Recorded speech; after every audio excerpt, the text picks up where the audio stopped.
আমার দাদির সম্পর্ক হয়, পুকুরের পাড়ে ঘর। আমি দেখি দাদি কি করছে, একবার দেখি। দাদি কিন্তু নামাজের নিয়ত বেঁধেছে, নামাজ চলছে। আলহামদুলিল্লাহ রাব্বিল আলামিন মালিক আমদিন। বৌমা ঝাঁটা খুঁজে বেড়াচ্ছে, কি বুঝলে, ঝাঁটাটা কোথায় রাখলে। ই তখন আঙুল বাড়ি দেখে দিচ্ছে, মাল ওই দিকে।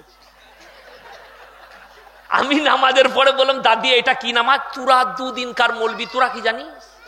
আমরা ছোট থেকে পড়ছি, আমরা কবরে যা বুঝতে পারবি নামাজটা কি পড়েছি, এখন বুঝবি না। তো আমাদের দেশের এইগুলো পাইকিরি নামাজ।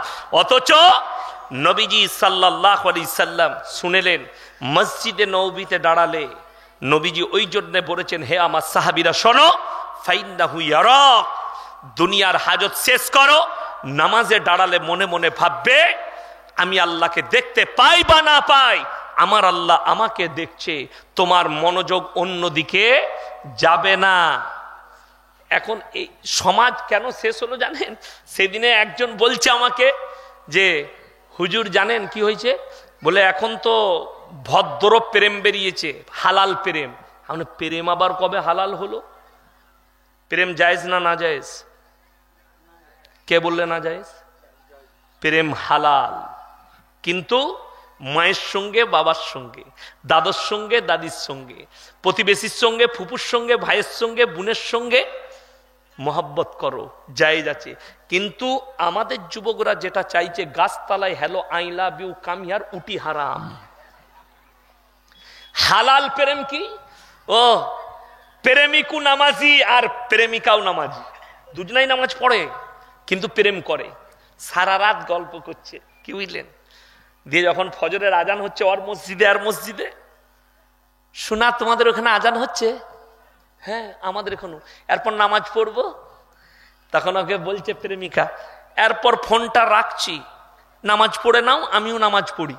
ঠিক আছে রাখছি, একটা দিবে না?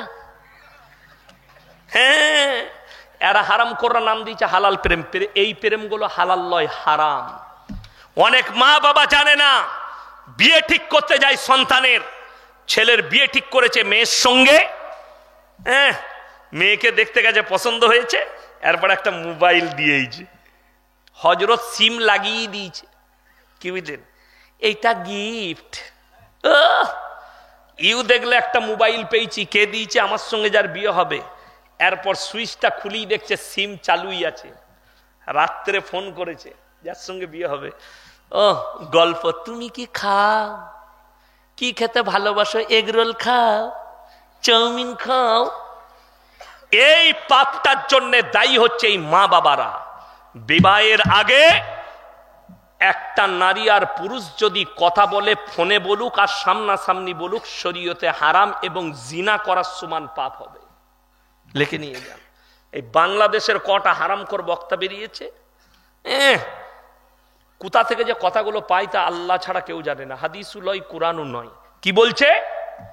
যদি তোমার কোনো মেয়েকে পছন্দ হয় তাকে পাপস করে ফেলো। হারামখোর তোকে আগে মারবে ফেরেশতারা কবরে, তোর এই প্রপোজ বার করবে। বেঈমান কাফেররা আপনার উপরে চক্র চালিয়েছে, আর এই ধরনের হুজুরগুলো আর আলেমগুলো ধরা পড়বে কিয়ামতের দিনে। কোরআনে আছে এক শ্রেণীর আলেমকে প্রথমে জাহান্নামে নিক্ষেপ করা হবে। কেন? তারা আল্লাহর হককে, কোরআনের আয়াতকে লুকিয়েছে মানুষের সামনে শুধু নিজেদের পেট চালাবার জন্য। আল্লাহ এদিকে পাকড়াও করবেন কিয়ামতের দিনে। আমার মুসলমান ভাই, নামাজ যারা পড়বে তারা ভদ্র নম্রতার সাথে বিনয়ের সঙ্গে নামাজ পড়বে।